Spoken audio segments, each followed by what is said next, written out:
Well, howdy, hey there, everyone. If you know me, I'm a person who asks very serious questions. I want answers to the universe's mysteries. I scavenge the halls of all the great libraries from both old and new worlds. But there is a mystery that has perplexed me for years. When I was a wee lad, my family would watch the nightly news before dinner.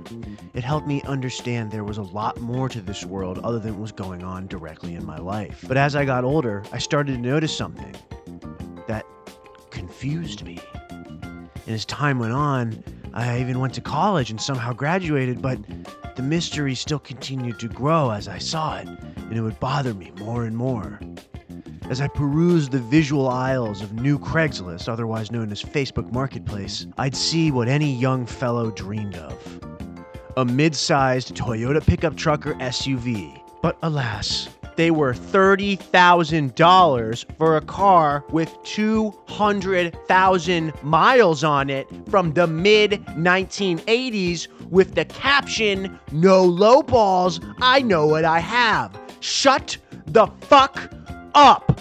Anyways, whenever I saw this, I'd think back to watching the news with my family as a kid, and I'd wonder about the images I was shown. The images of terror groups in the middle of nowhere with a shit ton of cool old Toyotas. How the hell did they get the Toyotas out there? And so many of them. Why were there so many Toyotas? But more importantly, why Toyota of all of the brands? Well, today, boys and girls, I will answer this question.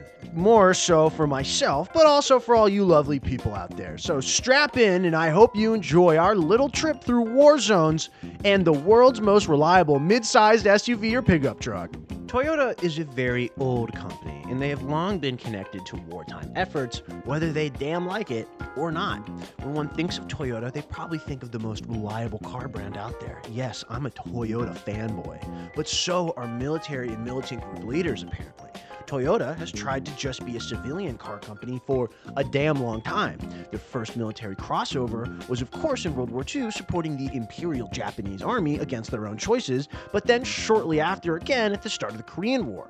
You see, the United States needed some Jeeps, the classic World War II style Willys Jeep, and it just so happened that Toyota had an extremely similar version because they had reversed engineered it, and they called it the AK-10.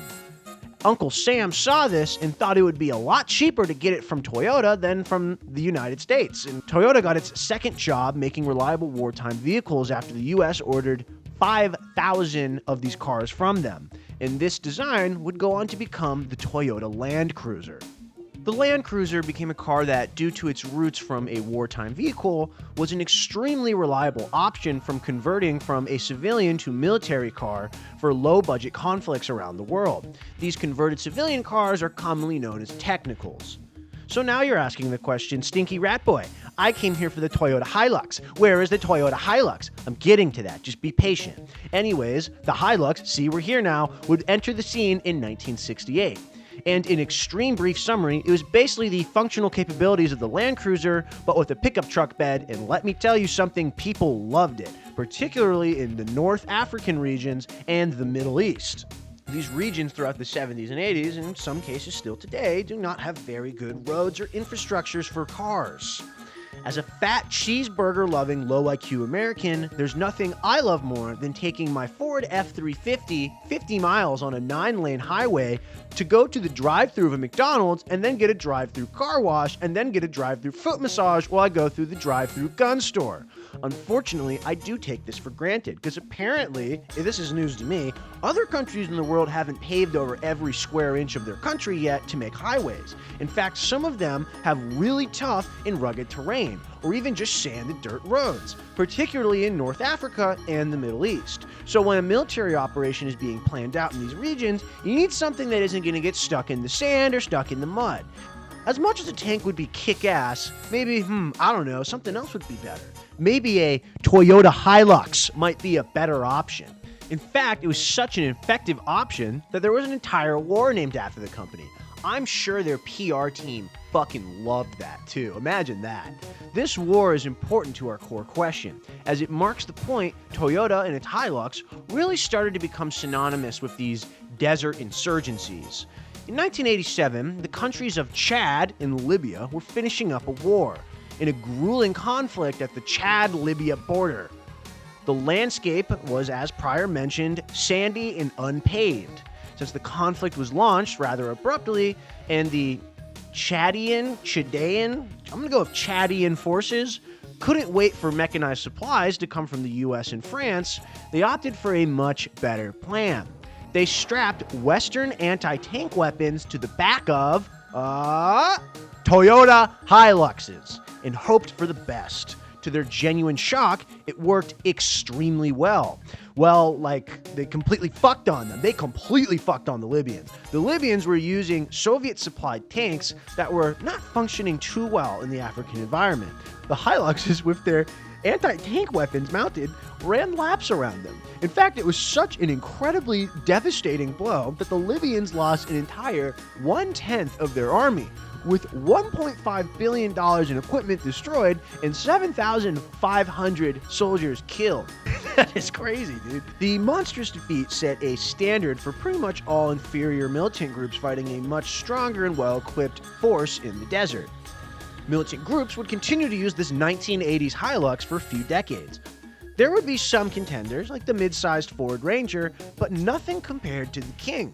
The King was number one. The King was Toyota Hilux. It was reliable. It handled the terrain. It was easy to customize. But most importantly, it was available. The Hilux was an incredibly popular civilian car in these regions, and lots of local governments used them for official vehicles as well. But even though they are the most reliable cars on the market, they do eventually start to break after going through literal war zones. And what better to replace a 1980s Hilux truck than with a brand spanking new Hilux, baby? That's right, they got new ones.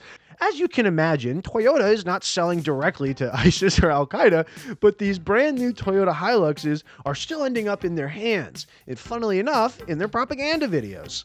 Hiluxes, aside from a useful military tool, had filled another role for many of these militant groups as well. A status symbol, a way to proclaim that they had funds and resources and that they can pay their fighters. We have to remember that these are consumer cars. These aren't large-scale government defense contracts like the original Land Cruisers. These cars, especially in the Middle East and Northern Africa, are often being acquired illegally through black markets and smuggling, at least if you're a militant group. ISIS wasn't just walking to the Toyota dealership and going, "Hi, can I have 50 Hiluxes?" No, they were obtaining them through many strange ways. Like any illegitimate armed force, one of the best way to get supplies is to, well, steal them from all over the place. I think that this example I'm about to say really shows the extent of how far these forces are getting to hands on these things. Like, these are gold to them. Back in 2014, 830 Hiluxes were stolen around Australia, and weirdly enough, only 300 of them were recovered.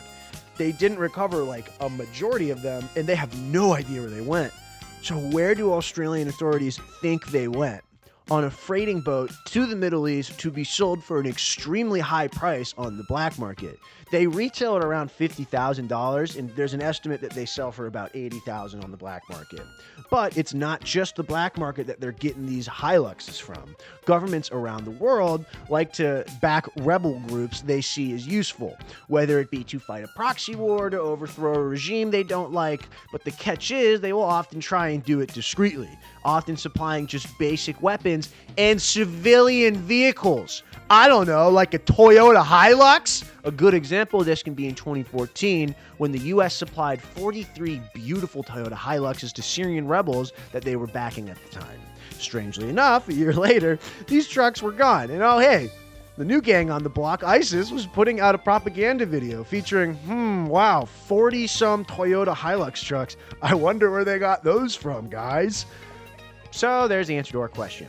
What did I learn today? Well, I learned that in order to get a Toyota Hilux, I need to go to the Middle East. And I think we're all going to go there. So I'll see you guys in the sand, and we'll be doing donuts with our dope-ass, kick-ass Toyota Hiluxes with big-ass guns on the back of them.